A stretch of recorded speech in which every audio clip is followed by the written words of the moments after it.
Hello class 12th के commerce के student, स्वागत है आप सबका मेरे यूट्यूब चैनल एसएलसी पाठशाला में, जहां पर आज से हम लोग शुरू करने जा रहे हैं अपनी वन शॉट रिवीजन की सीरीज एक पूरी। जैसे कि आप लोग स्क्रीन पर देख ही पा रहे हैं, क्लास 12 सीबीएसई मैक्रो इकोनॉमिक्स का एक बड़ा इंपॉर्टेंट चैप्टर का नाम है गवर्नमेंट बजट। आइए शुरू करते हैं इसको वन शॉट रिवीजन के थ्रू। चलिए, गवर्नमेंट बजट को हम लोग जरा समझते हैं कि गवर्नमेंट बजट असल में होता क्या है। What is government budget? भाई देखो, जब भी मैं बजट की बात करता हूं तो बजट जैसे कि आप लोगों ने बिजनेस स्टडीज में भी पढ़ा होगा, budget basically it is a type of plan. ठीक है, क्या है? It is a type of plan. Basically एक प्लान है, और प्लान है तो ये फ्यूचरिस्टिक भी है। भाई प्लान है तो फ्यूचरिस्टिक भी है। गवर्नमेंट बजट बेसिकली एक फाइनेंशियल स्टेटमेंट है। ठीक है, क्या ये एक फाइनेंशियल स्टेटमेंट है ऑफ अ कंट्री या of a governments of a country या फिर of a governments estimated expenditures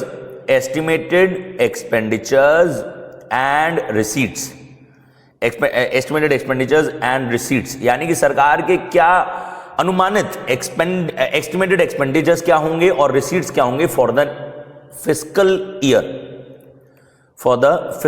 fiscal year basically वो ईयर होता है जहां पर गवर्नमेंट की पॉलिसीज इंप्लीमेंट होती हैं। ठीक है, पहली चीज तो ये होती है कि अगले एक साल के हमारे क्या एस्टिमेटेड एक्सपेंडिचर्स होंगे और क्या हमारी एस्टिमेटेड रिसीट्स होंगी। वहीं ये भी बताता है कि भाई किस तरीके से पास्ट वन ईयर की क्या परफॉर्मेंस रही, इसको जरा एक एग्जांपल से समझते हैं। 1 फरवरी, जैसे कि आप लोग जानते होंगे, फरवरी एक बड़ा फेमस मंथ है पूरे ईयर का। ठीक है, तो फरवरी की 1 तारीख को इकोनॉमी के लिए एक बहुत बड़ा दिन होता है, क्योंकि इस दिन हमारी कंट्री के जो फाइनेंस मिनिस्टर होते हैं, जो कि फिलहाल ऑनरेबल निर्मला सीतारमन है, वो कंट्री का बजट जो है वो पेश करती हैं। इस बजट में जैसे मान लेते हैं कि 1 फरवरी 2026 को फाइनेंस मिनिस्टर ने बजट पेश किया। इस दिन के बजट में अगले 1 फरवरी 2027 तक सरकार क्या क्या करेगी वो मेंशन्ड होगा, एक्सपेंडिचर रिसीट्स मेंशन्ड होंगी। इसी के साथ साथ 1 फरवरी यानी कि 2025 को जो उस समय निर्मला सीतारमन ने प्रॉमिसेस किए थे, ये एक्सपेंडिचर्स किए थे, उनकी भी रिपोर्ट अब यहां पर पब्लिश की जाएगी। इन शॉर्ट, पिछले एक साल की परफॉर्मेंस और अगले एक साल का क्या एडजस्टमेंट या क्या अरेंजमेंट रहेगा गवर्नमेंट की तरफ से, वो गवर्नमेंट जो है वो बजट के थ्रू पेश करती है। अब क्योंकि यहां पर हम लोग गवर्नमेंट के एक्सपेंडिचर रिसीट्स की बात कर ही लेते हैं, तो इन शॉर्ट ये गवर्नमेंट की फिस्कल पॉलिसी के अंडर भी आता है। ठीक है, ये सरकार की फिस्कल पॉलिसी के अंदर भी आता है और इसको हम लोग बजटरी पॉलिसी भी कह सकते हैं। ठीक है, ये सरकार की बजटरी पॉलिसी है जिसे गवर्नमेंट कई सारे अपने फंक्शंस जो है वो पूरे करती है। तो गवर्नमेंट बजट को मैंने आप लोगों से यहाँ इंट्रोड्यूस कर दिया। ऑब्जेक्टिव्स की अगर हम लोग बात करें, जो कि बहुत इंपॉर्टेंट होने जा रहे हैं, मैं चाहूंगा कि आप लोग अपने साथ साथ एक पेंसिल पेन पेपर लेके बैठें, बहुत इंपॉर्टेंट। ठीक है, ऑब्जेक्टिव्स, गवर्नमेंट बजट जब भी बनाती है या गवर्नमेंट बजट जब भी पेश करती है तो उसके क्या ऑब्जेक्टिव्स रहते हैं जरा वो समझते हैं। सबसे पहला ऑब्जेक्टिव जो सरकार का रहता है वो है जीडीपी की ग्रोथ। ठीक है, देखिए, सबसे प्राइमरी और सबसे फॉरमोस्ट जो ऑब्जेक्टिव है सरकार का वो जीडीपी की ग्रोथ है। ठीक है, अब देखो ये कैसे पॉसिबल होता है। इसका पहला तरीका जो है वो गवर्नमेंट खुद इन्वेस्ट करती है। गवर्नमेंट इन्वेस्ट इटसेल्फ, गवर्नमेंट खुद अपने आप इन्वेस्ट करती है ऐसे प्रोजेक्ट्स में जिससे कंट्री की आउटपुट या रियल जीडीपी में इंक्रीमेंट जो है वो आए। ठीक है, दूसरा, सरकार इंड्यूस करती है प्राइवेट इन्वेस्टर्स को, इंड्यूसेस द प्राइवेट इन्वेस्टर्स, यानी कि जितने भी प्राइवेट इन्वेस्टर्स हैं उनको इंड्यूस किया जाता है कि वो भी इकोनॉमी में इन्वेस्ट करें। यहां से आउटपुट में कुछ इंपैक्ट पड़ेगा, यहां से आउटपुट में कुछ इंपैक्ट पड़ेगा, देखा जाए तो ओवरऑल रिजल्ट ये आएगा कि रियल जीडीपी में इंपैक्ट क्रिएट होगा। तो गवर्नमेंट बजट का या गवर्नमेंट अपनी पॉलिसी से गवर्नमेंट के इन्वेस्टमेंट प्रोसीजर को बढ़ाती है, as well as private investors को मोटिवेट करती है कि वो इकोनॉमी में ज्यादा से ज्यादा इन्वेस्ट करें। इन दी एंड गवर्नमेंट चाहती है कि इसका रिजल्ट रियल जीडीपी पर पड़े और रियल जीडीपी पे पॉजिटिव वे में पड़े। ठीक है, सेकंड, अगर हम लोग ऑब्जेक्टिव की तरफ बढ़े तो सेकंड ऑब्जेक्टिव बहुत क्लियरली ये कहता है कि भाई allocation of resources. Allocation of resources क्या मतलब है इसका समझिए। भाई देखो, रिसोर्स का यहां पर कुछ और मतलब नहीं है, इट रेफर्स टू मनी और फंड्स। गवर्नमेंट क्या करती है, रिसोर्सेस को अलोकेट करती है ऐसी जगहों पर जो कंट्री के लिए सबसे ज्यादा प्रोडक्टिव मानी जाए। गवर्नमेंट के पास एक अच्छा खासा पूल ऑफ मनी होती है जहां पर वो उसको दो चीजें पूरी करनी है, उसको सोशल वेलफेयर भी अचीव करना है, उसके साथ साथ प्रॉफिट मैक्सिमाइजेशन के गोल को भी हैंड टू हैंड लेकर चलना है। तो ये बेसिकली क्या है, ये इनसेपरेबल ट्विन्स हैं जो गवर्नमेंट अपने बजट के द्वारा अचीव करना चाहती है। गवर्नमेंट सोशल वेलफेयर यानी कि गवर्नमेंट इकोनॉमिक इंफ्रास्ट्रक्चर के साथ साथ गवर्नमेंट इकोनॉमिक इंफ्रास्ट्रक्चर के साथ साथ सोशल इंफ्रास्ट्रक्चर में भी मनी जो है वो इन्वेस्ट करती है। इसके साथ साथ प्रॉफिट मैक्सिमाइजेशन का गोल भी वो अचीव करना चाहती है। थर्ड ऑब्जेक्टिव की तरफ अगर हम लोग बढ़ें तो provision of public goods.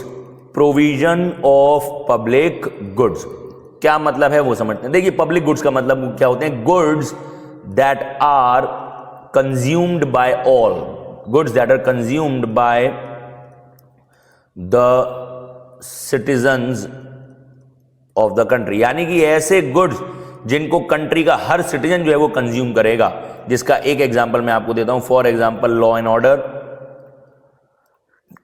Communication such as transport, railways etcetera. अब ये ऐसे दो चीजें हैं, या मैंने एग्जांपल के तौर पे इनको उठाया है। भाई देखिए ये ऐसी दो चीजें, इनको प्राइवेटाइज नहीं किया जा सकता। अगर आप सोच रहे हैं इनको प्राइवेटाइज किया जाए तो it can not be done.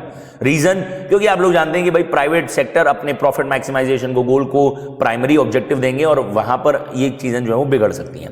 अब जैसे अगर मैं रेलवेज की बात करूं तो रेलवेज अगर प्राइवेट के हाथ में जाएगा तो ऑब्वियस बात है इससे प्राइस में हाइक आएगा and it will not be affordable for the poor people to use the services of railways. Therefore the government undertakes these things under its own provision, यानी कि वो खुद इन चीजों को हैंडल करती है और इनके लिए बजट में पैसा एलोकेट करती है जिससे कि ये सर्विसेज लोगों तक पहुंचाई जा सकें और अच्छी तरीके से पहुंचाई जा सके। फोर्थ अगर मैं ऑब्जेक्टिव की बात करूं तो fourth objective comes is redistribution of income and wealth. Redistribution of income and wealth बहुत इंपॉर्टेंट, ध्यान से समझिएगा। Redistribution of income and wealth क्या कहती है, देखो एक होता है डिस्ट्रीब्यूशन, ये कह रहा है रीडिस्ट्रीब्यूशन, यानी कि जनता से लेकर जनता को ही देती है। ऐसे कैसे भाई, देखिए गवर्नमेंट बहुत चालाकी से अपने दो इंस्ट्रूमेंट्स को यूज करती है, the one is tax and the second one is subsidy. Tax वो चार्ज करती है फ्रॉम द रिचर सेक्शन और रिचर सेक्शन से भी हायर टैक्स चार्ज किया जाता है। हायर टैक्स जब रिचर सेक्शन से चार्ज किया जाता है तो उस टैक्स को फर्दर ये यूटिलाइज करते हैं सब्सिडी की फॉर्म में to give it to the poor section of the society. जब भी आपको कोई भी ऐसा कॉम्पिटेंसी बेस नजर आए जहां पर रिचर सेक्शन से ज्यादा टैक्स चार्ज करके वो सब्सिडी दे रही है पुअर सेक्शन को, तो समझ लीजिएगा कि वो ये ऑब्जेक्टिव है जो गवर्नमेंट पूरा कर रही है। ठीक है, अच्छा उसके साथ साथ अगर मैं यहां पर अभी एक और इंपॉर्टेंट एक कॉम्पिटेंसी बेस्ड क्वेश्चन की भी बात करूंगा। अभी मैं 1 मिनट पहले मैं सारे ऑब्जेक्टिव्स जो है वो खत्म करूंगा, फिर आता है आपके पास balanced regional growth. Balanced regional growth, balance regional growth का मतलब है कंट्री में एक इक्वल या इक्विटेबल रीजनल ग्रोथ होनी चाहिए। It should not be such that कि अर्बन एरियाज में ही कंसंट्रेशन ऑफ इंडस्ट्रीज बढ़ती जा रही है। गवर्नमेंट को अपनी पॉलिसीज कुछ इस तरीके से मॉडिफाई करनी चाहिए कि अर्बन एरियाज के साथ साथ रूरल एरियाज का भी डेवलपमेंट हो। ऑब्वियस बात है इंडस्ट्रीज के लिए एक बड़ी फेवरेबल जगह अर्बन एरियाज रहती है, लेकिन it should not always be that the industries are concentrated in the urban areas, they should also be directed towards rural areas so that there is a balance regional growth. Government एसईजेड्स बनाए, government tax benefits दे, tax holidays दे, जिससे कि industry ज्यादा से ज्यादा अपनी इंडस्ट्रीज रूरल एरियाज में लगा सके। Sixth comes is employment generation.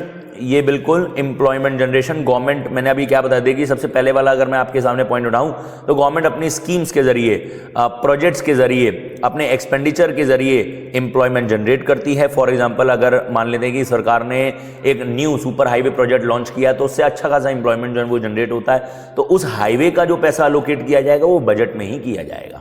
जी हाँ, तो seventh objective of the government budget is economic stability, जहां पर गवर्नमेंट इकोनॉमी को स्टेबलाइज करती है with the help of its budgetary policy. अब कैसे करती है, देखिए एक इकोनॉमी में रिसेशन जैसी कंडीशन आना बिल्कुल जायज है, डिप्रेशन भी आ सकता है, बूम भी आ सकता है। अब ऐसे में गवर्नमेंट क्या करती है, अज्यूम कर लेते हैं कि एक इकोनॉमी रिसेशन और डिप्रेशन में, तो गवर्नमेंट क्या करती है, अपना गवर्नमेंट एक्सपेंडिचर, ओवरऑल एक्सपेंडिचर जो है वो बढ़ाती है। ऐसा करने से एक चेन इफेक्ट क्रिएट होता है जिससे एम्प्लॉयमेंट जनरेशन क्रिएट होता है, एम्प्लॉयमेंट जनरेशन होता है, फर्दर इनकम जनरेशन होती है। इनकम जनरेशन के आ जाने से इकोनॉमी में एग्रीगेट डिमांड जो है वो बढ़ता है। देखिए रिसेशन और डिप्रेशन ऐसे दो पीरियड्स होते हैं जहां पर इकोनॉमी में फॉल इन डिमांड होती है, तो गवर्नमेंट इसको कैसे स्टेबलाइज करती है, गवर्नमेंट एक्सपेंडिचर बढ़ाकर, एम्प्लॉयमेंट जनरेट करके, इनकम को एनहांस करके फर्दर एग्रीगेट डिमांड जो है वो बढ़ा दी जाती है। वहीं बून और अगर एक्सेसिव बून का पीरियड आ रहा है तो उसमें गवर्नमेंट एक्सपेंडिचर अपने फिर रिड्यूस कर लेती है। अब देखिएगा ये 7 ऑब्जेक्टिव्स ऑफ गवर्नमेंट बजट है जो कि आप लोगों ने पढ़ लिया। अब मैं आपको एक जरा मतलब कॉम्पिटेंसी बेस्ड जो है वो मैं आपको क्वेश्चन दे रहा हूं। अज्यूम कर लीजिए कि अभी आपने देखा कि टबैको पर सरकार ने 40% तक का टैक्स जो है वो इंप्लीमेंट किया। अब ऑब्वियस बात है ये गवर्नमेंट बजट का पार्ट है, गवर्नमेंट ने अपने 40% टैक्स यानी कि सरकार ने अपना रिसीट्स जो है वो बढ़ा लिए। देखिए सरकार के लिए टैक्स जो है वो उसका एक बहुत बड़ा रिसीट होता है। अब मैं आपसे पूछूंगा कि सरकार ने ये करके कौन सा objective of the government budget जो है वो पूरा कर दिया। देखिए यहां पर जो ऑब्जेक्टिव पूरा हुआ है वो है एलोकेशन ऑफ रिसोर्सेस। ऐसा नहीं है कि सरकार सिर्फ और सिर्फ अपना पैसा अलोकेट करेगी, वो अपनी पॉलिसीज या स्कीम्स को कुछ ऐसा मॉडिफाई करती है जिससे कि ऐसे गुड्स जो कि हार्मफुल फॉर दी सिटीजन्स हैं उनको डिस्कार्ड करने की कोशिश करती है। और डिस्कार्ड करने का एक रीजन है या तरीका है एक्सेसिव टैक्स लगाना। 40% टैक्स मायने रखता है। सरकार ऐसा इसलिए करती है जिससे कि इन गुड्स की जो कंजम्पशन है वो मार्केट में कम हो सके। तो याद रखना जरूरी नहीं है कि हर बार जब मैं टैक्स की बात करूं तो वो redistribution of income and wealth में ही जाएगा। ठीक है, इस चीज को ध्यान रखिएगा, कॉम्पिटेंसी बेस्ड क्वेश्चन है। चलिए बढ़ते हैं आगे अपने components of the government budget पर। कॉम्पोनेंट्स ऑफ गवर्नमेंट बजट, ठीक है, ध्यान से समझेंगे इसको, बहुत इजी टॉपिक है, बस आपको थोड़ा सा ध्यान देना है। गवर्नमेंट बजट के भाई साहब 2 कंपोनेंट्स पे हम लोग जरा फोकस करेंगे। सबसे पहले आता है अपने पास क्या, रिसीट्स, और दूसरा आता है अपने पास एक्सपेंडिचर्स। मैंने आपको बताया था सरकार 2 एस्टिमेटेड रिसीट्स उसके मेंशन होती हैं और एक्सपेक्टेड एक्सपेंडिचर। पहले मैं रिसीट्स वाली कहानी पर आऊंगा। रिसीट्स को मैं फर्दर 2 कैटेगरी में बांटूंगा। एक तरफ मैं डालूंगा रेवेन्यू रिसीट्स, ठीक है, और एक तरफ मैं डालूंगा कैपिटल रिसीट्स। रिसीट्स को भी हम फर्दर 2 कैटेगरी में बांट रहे हैं। एक आती है अपने पास कैपिटल रेवेन्यू रिसीट्स और एक आती है अपने पास कैपिटल रिसीट्स। ठीक है, अब जरा इन दोनों के हम लोग नेचर को जरा ध्यान से समझते हैं भाई साहब। असेट्स एंड लायबिलिटीज मैं यहां पर लिख रहा हूं, असेट्स एंड लायबिलिटीज मैं यहां पर भी लिखूंगा। पहले तो आप इतना समझिए कि ऐसी रिसीट्स जिनसे सरकार के या गवर्नमेंट के असेट्स एंड लायबिलिटीज पे देयर इज नो इंपैक्ट, ऐसी रिसीट जिनसे सरकार के एसेट एंड लायबिलिटी पर कोई इंपैक्ट नहीं पड़ता उनको मैं रेवेन्यू रिसीट्स में क्लासिफाई करूंगा। ऐसी रिसीट जिससे सरकार के एसेट्स एंड लायबिलिटीज पर इंपैक्ट पड़ता है, आइदर दे राइज और दे फॉल, उनको हम लोग कैपिटल रिसीट्स में क्लासिफाई करते हैं। एक सिंपल से एग्जांपल के साथ में अगर मैं इसको और ज्यादा डिटेल में ले जाऊं तो मैं उसको कहूंगा ऐसी रिसीट जिनसे असेट्स कम नहीं होते और लायबिलिटीज बढ़ती नहीं है, उनको हम लोग क्या कहते हैं, उनको रेवेन्यू रिसीट्स कहते हैं। और कैपिटल रिसीट्स ऐसी रिसीट जिनसे असेट्स कम हो जाते हैं और लायबिलिटीज बढ़ जाती हैं, उनको हम कैपिटल रिसीट्स कहते हैं। आइए समझते हैं कि रेवेन्यू रिसीट्स और कैपिटल रिसीट्स में हम लोग एग्जांपल में क्या क्या डाल सकते हैं। एग्जांपल के साथ अगर हम लोग देखें तो गवर्नमेंट की रेवेन्यू रिसीट्स को मैं फर्दर 2 कैटेगरीज में बांट सकता हूं। एक आते हैं अपने पास सरकार का एक सबसे बड़ा जो सोर्स ऑफ रिसीट्स होती है वो होती है टैक्स, और दूसरा होते हैं अपने पास नॉन टैक्स। सरकार ज्यादातर अपना पैसा जो है वो टैक्स रिसीट्स जो है वो टैक्स की फॉर्म में बनाती है। हम टैक्स को भी फर्दर और कैटेगरीज में बांट सकते हैं, जिसमें सबसे पहले आता है अपने पास डायरेक्ट और इनडायरेक्ट टैक्स। ये आपको पता ही है, डायरेक्ट कॉमर्स के स्टूडेंट होने के नाते आपको पता ही है डायरेक्ट और इनडायरेक्ट टैक्स क्या होते हैं। सेकंड आता है अपने पास प्रोग्रेसिव और regressive tax, progressive and regressive tax, ठीक है। फिर आता है अपने पास वैल्यू एडेड टैक्स और स्पेसिफिक टैक्स। वहीं नॉन टैक्स, सरकार टैक्स के अलावा और कहां से पैसा जो है वो जनरेट करती है, इसमें अगर हम लोग देखें तो ये आता है अपने पास कैसे कैसे, 1 मिनट, हाँ जी। तो पहला तरीका है गवर्नमेंट फीस, दूसरा आता है अपने पास चलान एंड पेनल्टीज, थर्ड आता है अपने पास एसचीट्स, ठीक है ना। फोर्थ आता है अपने पास sale of spectrum, sale of spectrum such as 2G 3G 4G 2G 3G 4G 5G, ठीक है जी। फिफ्थ है profit from PSUs, profit from PSUs, special assessment, special assessment, एक एक करके इनको भी हम लोग जल्दी से खत्म कर लेंगे। सेवेंथ आता है अपने पास grants and donations, grants and donations, हाँ जी। चलिए देखते हैं जरा। तो रेवेन्यू रिसीट्स जिनसे सरकार के एसेट एंड लायबिलिटी पे कोई इंपैक्ट नहीं पड़ता, उनको जरा हम लोग समझ ही लेते हैं यहाँ पर क्या कहने की कोशिश हो रही है। देखिए सबसे पहले मैंने 2 टैक्सेस रखे हैं, डायरेक्ट और इनडायरेक्ट टैक्स। डायरेक्ट टैक्सेस वो होते हैं जिनका बर्डन आप किसी पे शिफ्ट नहीं कर सकते, उनको डायरेक्ट टैक्स कहा जाता है। For example the income tax, ठीक है। इनडायरेक्ट टैक्स जिनका आप बर्डन शिफ्ट कर सकते हैं, किसी दूसरे से रिकवर कर सकते हैं, फॉर एग्जांपल द जीएसटी। ठीक है। प्रोग्रेसिव और रिग्रेसिव टैक्सेस क्या होते हैं? प्रोग्रेसिव टैक्सेस वो होते हैं जो इनकम के साथ बढ़ते हैं और इनकम के साथ कम हो जाएंगे। फॉर एग्जांपल इनकम टैक्स, देखिए the person with higher income ज्यादा टैक्स देगा, पर्सन विद लोअर इनकम कम टैक्स देगा, और जिसके पास जो सरकार के टैक्स स्लैब से में भी नहीं आएगा वो टैक्स नहीं देगा। कुल मिला के प्रोग्रेसिव टैक्सेस वो होते हैं जो इनकम के साथ बढ़ते घटते रहते हैं। डायरेक्ट रिलेशनशिप होता है इनकम के साथ। इनकम अगर बढ़ेगी तो टैक्स रेट बढ़ेगा, इनकम अगर कम होगी तो टैक्स रेट कम हो जाएगा। वहीं रिग्रेसिव टैक्सेस क्या होते हैं? जो कांस्टेंट रहते हैं। ठीक है, कांस्टेंट रहते हैं। For example the tax applicable on alcohol, जो टैक्स अल्कोहल पर लग रहा है वो सभी के लिए ही उतना है। फॉर एग्जांपल मिस्टर मनोहर जो कि एक रिच फैमिली से बिलोंग करते हैं, अगर वो एक, मैं एग्जांपल ले लेता हूं, 1000 रुपीज की बॉटल पर अगर सरकार उनसे 200 रुपीज का टैक्स देते हैं तो ये मिस्टर मनोहर को भी देना पड़ेगा जो कि एक रिच फैमिली से बिलोंग करते हैं, और मिस्टर रामू जो कि एक पुअर फैमिली से बिलोंग करते हैं उनको भी इतने का ही टैक्स देना पड़ेगा। ऐसा नहीं है कि भाई वो गरीब है तो उनको कम टैक्स देना होगा, ऐसा नहीं होता। ठीक है।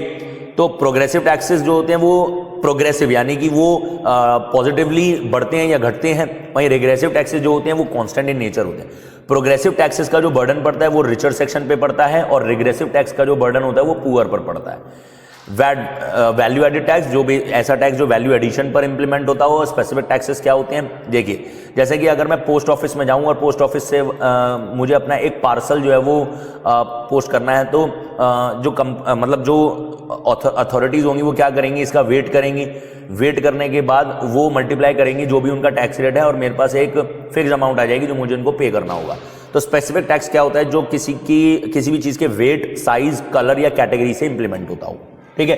तो सरकार के ये जो 3 तरह के टैक्सेस हैं जहां से सरकार जो है वो अपना पैसा जनरेट करती है।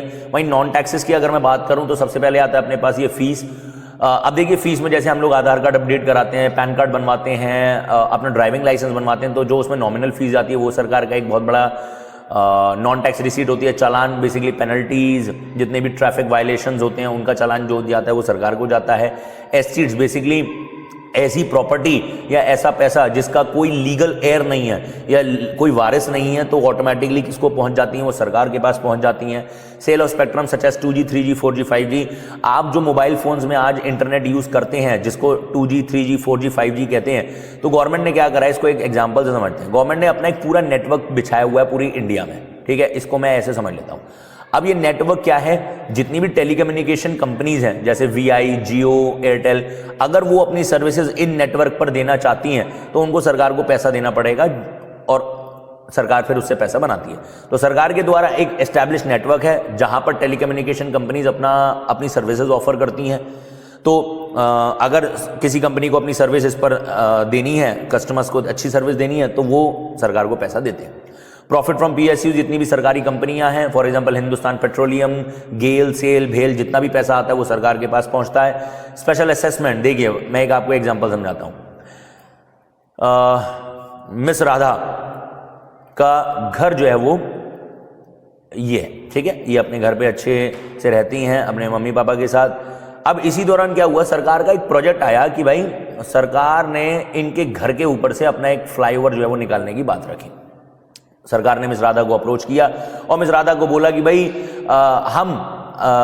मतलब ये हमारा जो फ्लाईओवर है। तो मिस राधा जो है वो बहुत खुश हुई कि भाई सरकार के फ्लाईओवर की वजह से भाई मुझे जो है वो फायदा जो है वो हो रहा है। बिल्कुल भाई, गवर्नमेंट का डेवलपमेंट प्रोजेक्ट है तो इससे भाई जो नियर बाय प्रॉपर्टीज होंगी उनका रेट जो है वो बढ़ेगा।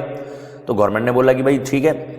मिस राधा की जो प्रॉपर्टी थी जिसकी वैल्यू 40 लाख रुपीस थी, उसकी वैल्यू 4 टाइम्स बढ़ गई, which is approximately 1.6 crore in present date. Miss Radha ने 5 साल बाद अपनी प्रॉपर्टी जो है वो बेचने का डिसाइड किया और उन्होंने जब 1.6 करोड़ की प्रॉपर्टी बेची तो सरकार ने बोला कि भाई आपको इस पर हमें टैक्स देना पड़ेगा। मिस राधा ने बोला क्यों देना पड़ेगा? उन्होंने बोला कि भाई देखो, हमारे डेवलपमेंट प्रोजेक्ट की वजह से आपकी प्रॉपर्टी में इंक्रीमेंट आया, वरना तो नहीं आता। तो क्योंकि हमारे डेवलपमेंट प्रोजेक्ट की वजह से इसका अप्रिसिएशन हुआ है तो भाई आपको हमें इस पर टैक्स देना पड़ेगा। इसलिए सरकार स्पेशल असेसमेंट वहां से टैक्स ग्रांट लेती है। Grants and donation, foreign country से जितना भी ग्रांट और डोनेशन सरकार को मिल रहा है वो सरकार की रेवेन्यू रिसीट में काउंट किया जाता है। तो ये वो रिसीट्स थी जिनसे सरकार के असेट एंड लायबिलिटी पर कोई इंपैक्ट नहीं पड़ता। आगे बढ़ते हुए अगर मैं देखता हूं कि कैपिटल रिसीट्स बेसिकली क्या होती हैं तो उनको जरा हम लोग समझेंगे। आइए समझते हैं कैपिटल रिसीट्स को। Capital receipts.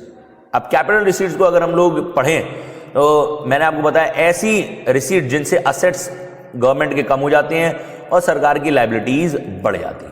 देखिए इनका तो सिर्फ और सिर्फ दो ही एग्जांपल्स हैं, मैं आपको जो बता दूं। सबसे पहले आता है डिसइन्वेस्टमेंट।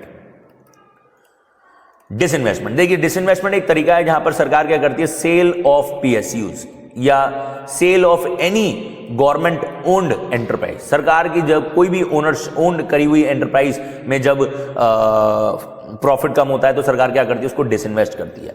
डिसइन्वेस्ट करने से, जैसे इसका एक बहुत अच्छा एग्जांपल एयर इंडिया का मैं आपको दूंगा। Air India was sold out for ₹22,000 crore approximate. तो सरकार ने क्या करा, अपनी कंपनी बेची और बदले में सरकार के पास पैसा है। अब जब सरकार ने अपनी कंपनी बेची तो ऑब्वियसली बात है सरकार के एसेट्स में डिक्लाइन आया ऑब्वियसली, और लेकिन ये 22,000 करोड़ जो है वो क्रेडिट की तरह ट्रीट किया जाएगा, मतलब एक क्रेडिट एंट्री की तरह ट्रीट किया जाएगा, रिसीट की तरह ट्रीट किया जाएगा, तो इसको हम लोग कैपिटल रिसीट्स में डालेंगे। सेकंड आता है अपने पास बोरोइंग्स। भाई सरकार बोरोइंग्स लेगी, फॉर एग्जांपल देखिए डिसइन्वेस्टमेंट 1991 में सरकार ने किया था, बोरोइंग भी सरकार ने 1991 में करी थी। अगर आपको याद हो $7 बिलियन का लोन सरकार ने वर्ल्ड बैंक और IMF जैसी संस्थान से लिया था। तो क्योंकि इनसे सरकार की लायबिलिटी बढ़ रही है तो ये कैपिटल रिसीट में जाएंगी, और लोन पैसा तो एक तरीके से रिसीव हो रहा है रिसीट की फॉर्म में, तो इसको हम लोग कैपिटल रिसीट की तरह ट्रीट करेंगे। तो ये तो था आपके पास रिसीट्स वाला कॉलम। बढ़ते हैं आगे एक्सपेंडिचर्स की तरफ। ठीक है, एक्सपेंडिचर्स की तरफ हम लोग बढ़ते हैं कि एक्सपेंडिचर सरकार के क्या है और क्या नहीं है, आइए समझते हैं। एक्सपेंडिचर्स फिर से हम लोग इनकी दो कैटेगरी बनाएंगे, एक रेवेन्यू एक्सपेंडिचर्स, ठीक है, और एक तरफ कैपिटल एक्सपेंडिचर्स। अब आपको समझ में आ गया होगा कि मैं बेसिकली क्या समझाना चाहता हूं आपको। ठीक है, तो देखो रिसीट्स के भी दो नेचर थे, एक रेवेन्यू और एक कैपिटल इन नेचर, ऐसे ही एक्सपेंडिचर्स के दो हैं। अब देखिए मैं बिल्कुल उसका ऑपोजिट लिखने जा रहा हूं। मैंने अभी आपको क्या, देखिए मैं इसका बिल्कुल ऑपोजिट लिखूंगा यही, बस एरो चेंज होंगे। ऐसे एक्सपेंडिचर जिससे सरकार के एसेट्स बढ़ते नहीं हैं, ठीक है, और लायबिलिटीज कम नहीं होती, वो एक्सपेंडिचर्स कैसे होते हैं, रेवेन्यू। और देखो एक दोनों में खास बात क्या है, चाहे वो रेवेन्यू रिसीट्स हो चाहे वो रेवेन्यू एक्सपेंडिचर हो, इससे गवर्नमेंट के एसेट्स एंड लायबिलिटी स्टेटस पर कोई इंपैक्ट नहीं पड़ता, ये आपको बात समझनी होगी। वहीं कैपिटल एक्सपेंडिचर्स हो या कैपिटल रिसीट्स हो, इनसे सरकार के लायबिलिटी पर और एसेट्स पर इंपैक्ट पड़ता है। तो कैपिटल एक्सपेंडिचर को मैं बिल्कुल इसका ऑपोजिट डालूंगा, बस मैं यहां साइन चेंज कर दूंगा। एसेट्स सरकार के बढ़ जाते हैं और लायबिलिटी सरकार की कम हो जाती है। ठीक है, आइए जरा रेवेन्यू एक्सपेंडिचर की तरफ बढ़ते हैं। भाई रेवेन्यू एक्सपेंडिचर क्या है और क्या नहीं है, आइए समझते हैं। भाई देखिए सरकार का सैलरी एंड वेजेस देना, सैलरी एंड वेजेस भाई एक तरीके का खर्चा है। सैलरी वेजेस, सैलरी दी सरकार ने, वेजेस दिए। इंटरेस्ट पेमेंट, सरकार ने जो लोन ले रखा था सरकार ने उस पर इंटरेस्ट पे किया। परचेज ऑफ डिफेंस इक्विपमेंट्स, सरकार ने डिफेंस इक्विपमेंट परचेज करे, ठीक है, वो भी इसमें डालेंगे हम लोग। ठीक है, और इसके साथ साथ हम लोग और क्या पिक करेंगे भाई, सब्सिडीज, ये कैसे भूल सकते हैं, सब्सिडी सरकार का एक बहुत बड़ा एक्सपेंडिचर होते हैं और इनसे सरकार के एसेट एंड लायबिलिटी पर कोई इंपैक्ट नहीं पड़ता। वहीं अगर मैं कैपिटल एक्सपेंडिचर की तरफ आऊं, ऐसे खर्चे जिनसे सरकार के एसेट्स बढ़ जाएंगे, तो देखिएगा इसमें मैं दो चीजें डालूंगा, purchase of real assets by the government, सरकार के रियल एसेट्स का खरीदना। वहीं दूसरी तरफ मैं डालूंगा परचेज ऑफ फाइनेंशियल एसेट्स, सरकार ने कोई फाइनेंशियल एसेट खरीद लिए, किसी कंपनी के शेयर्स खरीदे हैं, किसी कंपनी के बॉन्ड्स खरीदे हैं उसने। ठीक है, थर्ड हम लोग डाल सकते हैं रीपेमेंट ऑफ लोन, ठीक है, कोई रीपेमेंट ऑफ लोन हुई है, ठीक है, सरकार मतलब कोई जो रीपेमेंट है वो लेन का हो गया, परचेज ऑफ शेयर्स हो गया, परचेज ऑफ रियल एसेट्स हो गया, सरकार ने कोई प्लांट एंड मशीनरी खरीद ली है तो सरकार के एसेट्स बढ़ रहे हैं, देखिएगा। परचेज ऑफ फाइनेंशियल, सरकार ने किसी कंपनी के शेयर्स खरीदने हैं। रीपेमेंट ऑफ लोन, आपने किसी को लोन दे रखा था, ठीक है, एक मिनट जरा, सॉरी, रीपेमेंट ऑफ लोन नहीं, मैंने यहां पर थोड़ा सा गलत कर दिया, रीपेमेंट ऑफ लोन नहीं, ठीक है, रीपेमेंट ऑफ लोन तो नहीं लेंगे, परचेज ऑफ शेयर्स, ठीक है, purchase of plant and machinery, purchase of land and building और परचेज ऑफ फाइनेंशियल एसेट्स, ठीक है। हाँ, उसमें मैं भूल रहा हूं, जी, ये डिसइन्वेस्टमेंट आ गया। इसके साथ साथ हम लोग डाल सकते हैं रीपेमेंट ऑफ या रिकवरी ऑफ बैड डेट्स, आपने किसी को 10 साल पहले लोन दिया था, गवर्नमेंट ने किसी को लोन दिया था, 5 साल बाद पैसा आना बंद हो गया, सरकार ने बैड डेट्स का एक कॉलम बना दिया, बैड डेट्स आपके असेट होते हैं। अब 5 साल बाद 2026 में उसने आपको पे बैक कर दिया कि भाई आपका पैसा आप लो, तो सरकार का जो बैड डेट्स वाला कॉलम था एसेट के नाम पर वो तो कम हो गया, और क्योंकि पैसा रिसीव हुआ तो वो रिसीट्स में काउंट हो जाएगा। ठीक है, हाँ जी। तो कैपिटल एक्सपेंडिचर बेसिकली ये थे। तो आपने एक तरफ रेवेन्यू एक्सपेंडिचर पढ़ ली, एक तरफ आपने कैपिटल एक्सपेंडिचर पढ़ ली, बहुत बढ़िया। अब जरा हम लोग एक बड़े इंपॉर्टेंट चीज की तरफ बढ़ते हैं, टाइप्स ऑफ बजट। बजट के कितने टाइप्स होते हैं भाई? बजट देखिएगा 2 टाइप के होते हैं, एक होता है अपने पास बैलेंस्ड बजट और एक होता है अपने पास अनबैलेंस्ड बजट। आपने लगभग इस चैप्टर का 75% ऑफ द पूरा कर लिया, मेरे साथ बने रहे, अभी हम लोग इसको पूरा पढ़ के चले जाएंगे और बहुत ईजी है।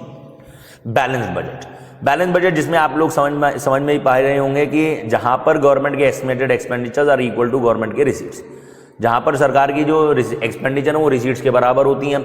अनबैलेंस्ड, अब अनबैलेंस में 2 कंडीशन बनेंगी, जहां पर सरकार के एक्सपेंडिचर ज्यादा हो जाते हैं कभी कभी रिसीट से, या फिर सरकार की रिसीट्स ज्यादा हो जाती हैं एक्सपेंडिचर से। ठीक है, अब जब सरकार के एक्सपेंडिचर ज्यादा हो जाएंगे तो ये तो डेफिसिट वाली कंडीशन आ जाएगी, और रिसीट ज्यादा हो जाएंगी तो ये सरप्लस वाली कंडीशन आ जाएगी।